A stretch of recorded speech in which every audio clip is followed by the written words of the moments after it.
Video like जरूर कर लीजिए और ऐसे वीडियो लगातार फ्री में पाने के लिए चैनल को तुरंत सब्सक्राइब कर लीजिए और बेल आइकन को जरूर टैप कर लीजिए ताकि आगे भी सारे वीडियो आपको मिलते रहे। यूट्यूब में फॉलो करते हैं तो प्लीज ये वाला फ्री टेलीग्राम चैनल जरूर ज्वाइन कर लीजिएगा। सारे नोटिफिकेशन सारे अपडेट यहीं पे आते हैं, ध्यान रखिए। नमस्कार दोस्तों, बीपीएससी के डे 16 में आपका स्वागत है। हम लोग कर रहे हैं डेली लेक्चर 17 बीपीएससी प्रीलिम्स के लिए जीएस के सारे टॉपिक के डेली 50 क्वेश्चन मोस्ट इंपॉर्टेंट। ठीक है, तो इसका 16वां दिन है। अगर आपने 15 लेक्चर नहीं देखे तो प्लेलिस्ट बना दी, उसको देख डालिए। ठीक है, चलिए। निम्नलिखित में से कौन सा विकल्प एक व्युत्पन्न मात्रक नहीं है, कह रहा है which of the following option is not a derive unit. तो देखिए, डेराइव यूनिट क्या होती है? जो निकलती है दो या दो से ज़्यादा चीज़ों, जैसे एरिया लेंथ इंटू ब्रेथ होता है, तो लेंथ की यूनिट मीटर, ब्रेथ की यूनिट मीटर, तो इसकी होगी मीटर स्क्वायर। तो ये हुई डेराइव यूनिट। ऐसे वॉल्यूम भी एक से ज़्यादा चीज़ों से बनती है, एल बी एच होती है volume. Energy is equal to क्या होता है? पी इंटू टी होता है ना। Energy is equal to power into time होता है। ऐसे मीटर जो है अकेली यूनिट है, तो ये एक व्युत्पन्न मात्रक नहीं है मीटर। ठीक है, निम्नलिखित में से कौन सी अदिश राशि नहीं है? Which of the following is not a scalar quantity. लंबाई, घनत्व, वेग या क्षेत्रफल। तो लंबाई, घनत्व, वेग या क्षेत्रफल में आपका जो इसको वेग को यहाँ पे करो आप त्वरण, क्या करो? त्वरण। ठीक है, एक्सेलरेशन को त्वरण बोलते हैं, वेग नहीं। ठीक है, तो एक्सेलरेशन जो है आपका ये स्केलर नहीं है, वेक्टर क्वांटिटी। ये कैसी क्वांटिटी है? Vector quantity. ठीक है, बाकी सब स्केलर हो जाएगी।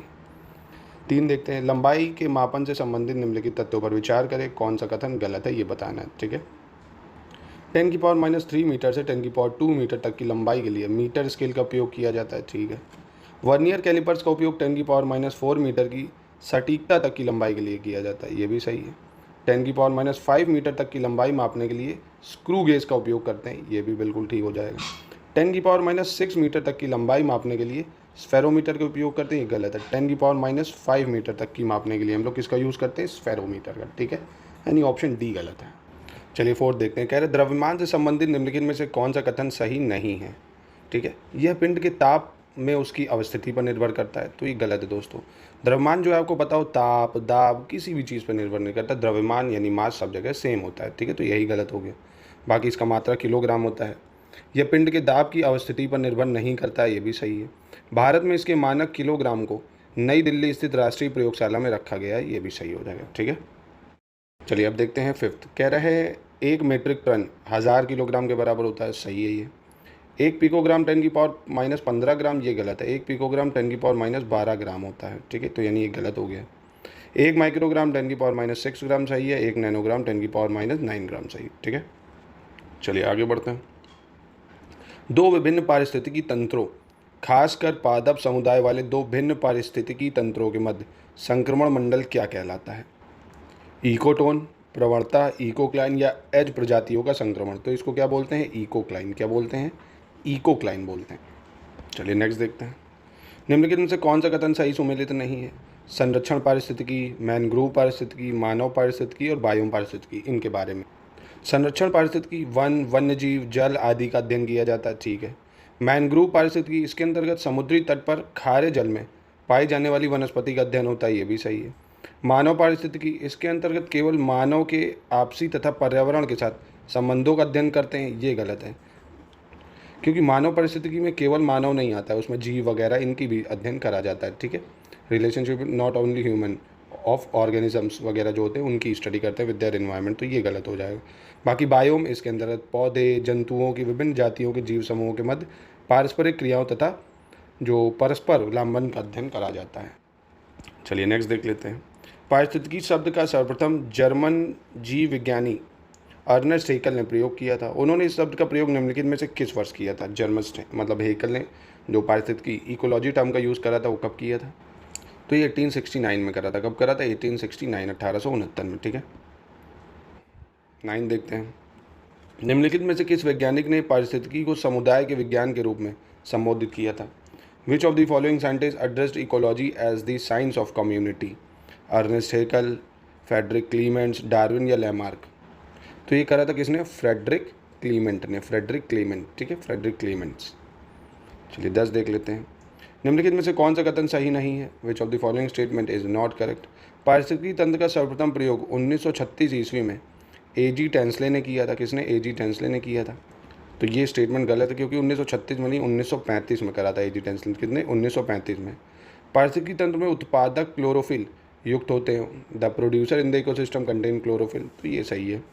हरे पौधे को प्राथमिक उत्पादक माना गया, ये भी आपको पता सही है। प्रकाश संश्लेषण की क्रिया नीले व लाल रोशनी के क्षेत्र में अधिक होती है, किसमें? नीले और लाल रोशनी के क्षेत्र में अधिक होती है, ये सही है। ठीक है, सिर्फ पहला गलत हो जाएगा। निम्नलिखित में से कौन सा विकल्प सही नहीं है, ये बताना है। पानी में बुलबुले का चमकना पूर्ण आंतरिक परावर्तन होता है, टोटल इंटरनल रिफ्लेक्शन होता है। ठीक है। वायु वास्तविक सूर्योदय से पहले सूर्य का दिखना पूर्ण आंतरिक परावर्तन, ये गलत है, ये रिफ्रैक्शन होता है ना। क्या होता है? रिफ्रैक्शन या अपवर्तन भी बोलते हैं इसको, अपवर्तन या रिफ्रैक्शन। हीरे का चमकना भी पूर्ण आंतरिक परावर्तन है। आकाश एवं समुद्र का नीला रंग ये प्रकीर्णन के कारण होता है। ठीक है, चलिए। निम्नलिखित में से कौन सा कथन सही नहीं है, ये बताना है। सिलिकॉन, जर्मेनियम, सेलेनियम ये सब अर्धचालक के उदाहरण है, यानी सेमीकंडक्टर के एग्जाम्पल है। ठीक है। ये अभ्रक एक अच्छा सुचालक है, गलत है। अभ्रक सुचालक नहीं है, अभ्रक कुचालक है। अभ्रक क्या है? कुचालक है। विशेष पदार्थ जो विद्युत धारा प्रवाह के प्रति शून्य प्रतिरोध या अनंत चालकता प्रदर्शित करता है, अति चालक कहलाता है। क्या कहलाता है? अति चालक। ठीक है। चांदी सबसे अच्छा विद्युत चालक है, चांदी, silver is the best electrical conductor, ये भी ठीक है। 13 देखते हैं। निम्नलिखित में से कौन सा विकल्प सही सुमेलित है, ये बताना है। यांत्रिक ऊर्जा को विद्युत ऊर्जा में कौन बदलता है? कि यांत्रिक ऊर्जा को विद्युत ऊर्जा में बदल देता है डायनामो। कौन बदल देता है? डायनामो।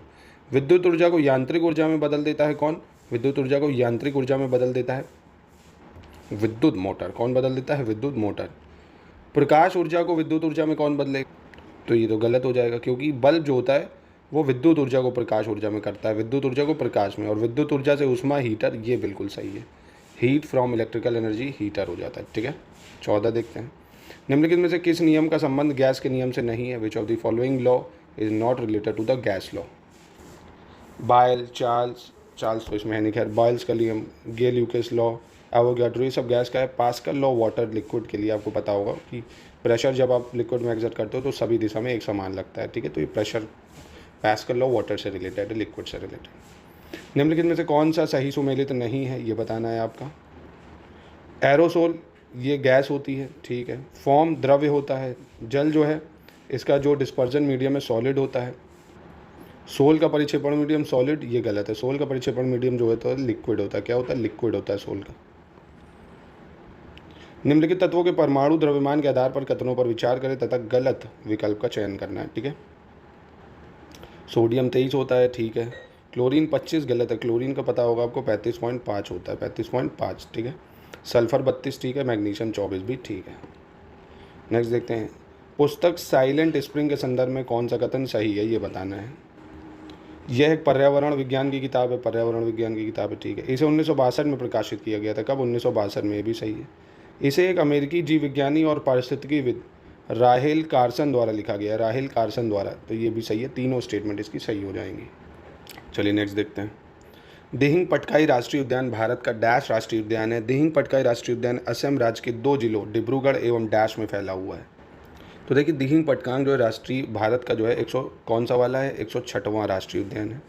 अब 106वां राष्ट्रीय उद्यान है जो डिब्रूगढ़ एवं तिनसुकिया में फैला है, तिनसुकिया। ठीक है।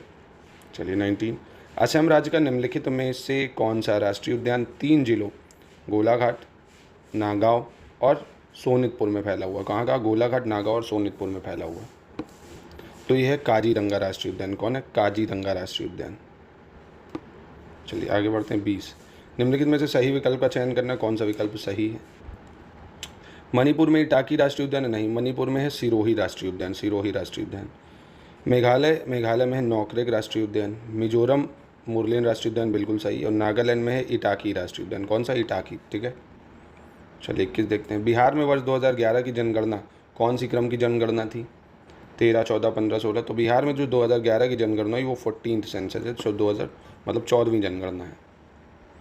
बिहार जनसंख्या 2011 से संबंधित निम्न कथनों पर विचार करें तथा असत्य कथन का चयन करना है। बिहार जनसंख्या की दृष्टि से तीसरा बड़ा राज्य है, तो ये तो सही है। बिहार इससे बड़े 2 राज्य उत्तर प्रदेश, राजस्थान, ये गलत है। जो बिहार से 2 राज्य जो बने हैं वो उत्तर प्रदेश और महाराष्ट्र हैं, उत्तर प्रदेश और महाराष्ट्र। ठीक है, तो ये स्टेटमेंट गलत हो जाएगा। बाकी बिहार की दशक की वृद्धि दर 25.42 है। बिहार की प्रथम जनगणना 1872 में हुई थी, ये भी सही है। नेक्स्ट देखते हैं 23 देखते हैं। धर्म आधारित जनगणना के अनुसार बिहार राज्य में सर्वाधिक जनसंख्या हिंदुओं की है, इसका प्रतिशत कितना है?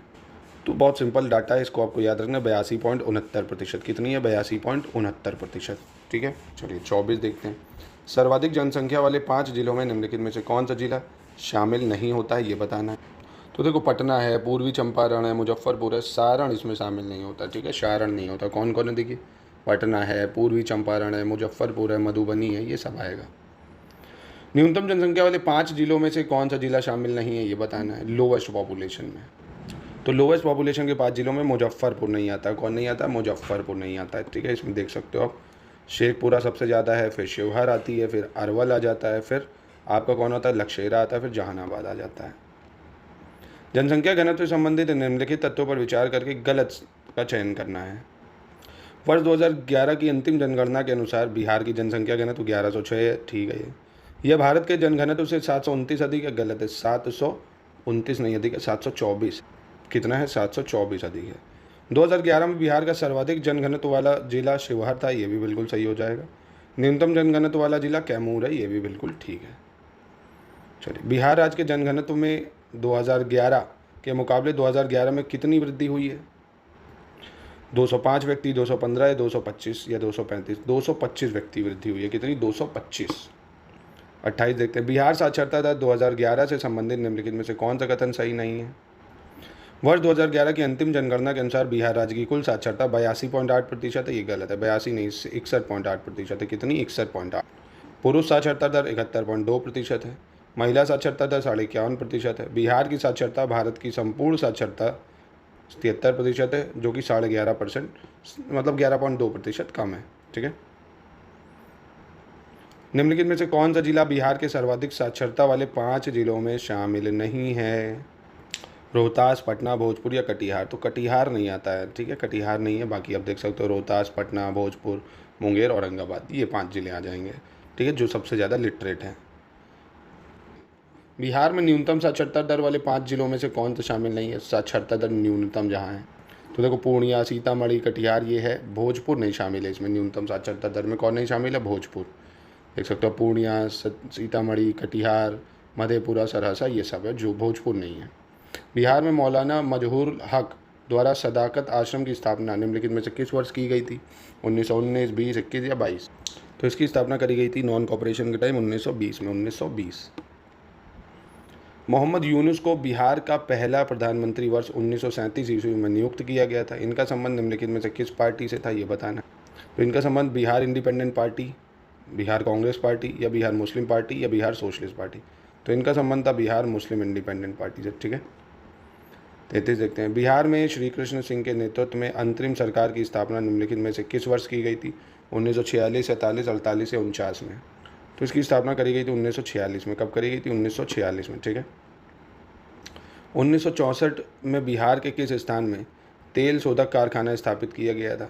बिहार के किस स्थान में तेल शोधक कारखाना लगाया गया? चंपारण, बरौनी, गया या छपरा? तो ये लगाया गया बरौनी में। कहाँ पे लगाया गया था? बरौनी। 1974 ईस्वी में निम्नलिखित में से किसके नेतृत्व में संपूर्ण क्रांति आंदोलन प्रारंभ किया गया था? संपूर्ण क्रांति आंदोलन। महामाया प्रसाद सिन्हा, जयप्रकाश नारायण, मुंशी प्यारेलाल या श्री कृष्ण सिंह?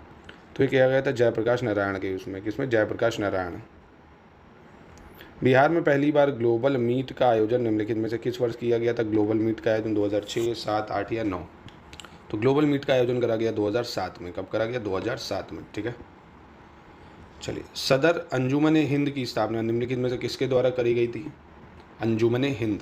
इमाम अली, मुंशी प्यारेलाल, सच्चिदानंद सिन्हा या महेश नायर? तो ये करी थी मुंशी प्यारेलाल ने। मुंशी प्यारेलाल। निम्नलिखित में से किस वर्ष गांधी जी द्वारा चंपारण में नील मालिकों के विरुद्ध सफल सत्याग्रह किया गया था? 1918, 17, 15 या 16? बहुत आसान था, ये 1917 में करा गया था, ठीक है। बिहार में स्वामी सहजानंद द्वारा बिहार प्रांतीय किसान सभा का गठन किस वर्ष किया गया था? बिहार प्रांतीय किसान सभा का गठन 1928, 27, 29 या 30? तो ये बिहार क्रांति सभा का गठन 1929 में करा गया था, ठीक है।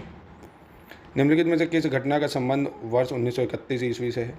Which of the following event is related to the year 1931? Bihar में नमक सत्याग्रह, साइमन कमीशन का बिहार में आगमन, पटना मेडिकल कॉलेज की स्थापना या बिहार सोशलिस्ट पार्टी की स्थापना? तो इसका ऑप्शन डी बिल्कुल सही हो जाएगा, ठीक है।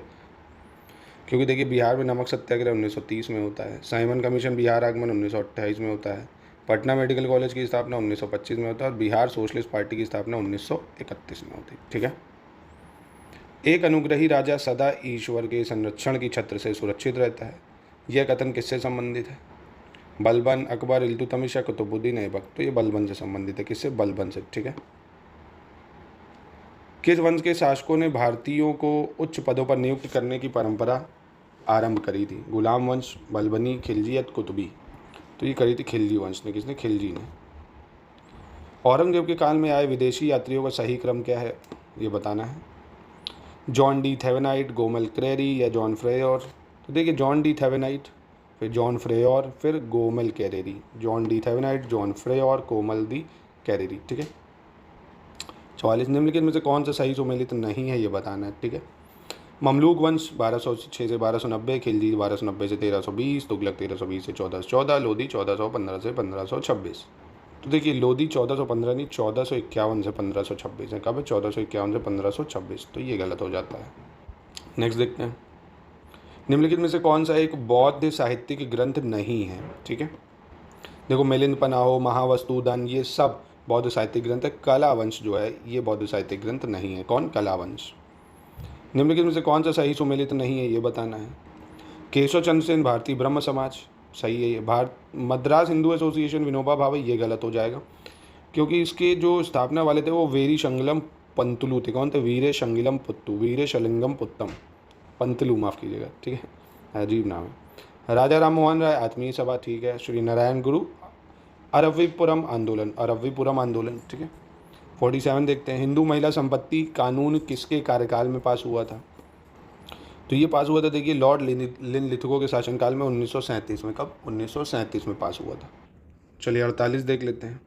किस अधिनियम के माध्यम से लड़कों के विवाह की न्यूनतम आयु 18 वर्ष और लड़कियों की 14 वर्ष निर्धारित करी गई थी? सम्मति आयु अधिनियम, शारदा कानून, बाल हत्या निरोधक कानून या बाल विवाह निरोधक कानून? तो ये करी गई थी शारदा कानून के तहत, ठीक है। निम्नलिखित में से कौन स्वतंत्रता पूर्व भारत आने वाले यूरोपीय देशों में से अंतिम था? डच, अंग्रेज, फ्रेंच, पुर्तगाली। ये तो सबसे आसानी थे। फ्रेंच जो थे सबसे लास्ट में आए थे। Last European to came in India. किसके शासनकाल में दीव और बैसिन पुर्तगालियों के अधीन आ गए थे भैया? Under whose reign Diu and Bassein come under the Portuguese? तो ये देखिए, बहादुर शाह जफर, फरूख सियार या मोहम्मद शाह रंगीला? तो दीव और बैसिन पुर्तगालियों के अंदर आ गए थे बहादुर शाह के टेन्योर में। किसके में? बहादुर शाह के टेन्योर में। तो ये थे आज के लेक्चर दोस्तों। बाकी देखिए, आप अगर PDF इसकी चाहते हैं, मोस्ट इंपॉर्टेंट क्वेश्चंस की सीरीज़ चाहते हैं, पेड क्विज ज्वाइन करना चाहते हैं हमारा, जिसमें उतना ही आपको करा जाता है जिससे आप आराम से कट ऑफ क्लियर कर सकें, ठीक है। BPSC की कंप्लीट तैयारी आप कर सकते हो। अभी भी सितंबर में पेपर है, ठीक है, और ये चल रहा अप्रैल। अगर आप अभी भी ज्वाइन करोगे आपको 10% डिस्काउंट में मिलेगा, और साथ ही में कंप्लीट तैयारी आप एक ही जगह कर सकते हो, वन स्टॉप डेस्टिनेशन के साथ, ठीक है। चलिए।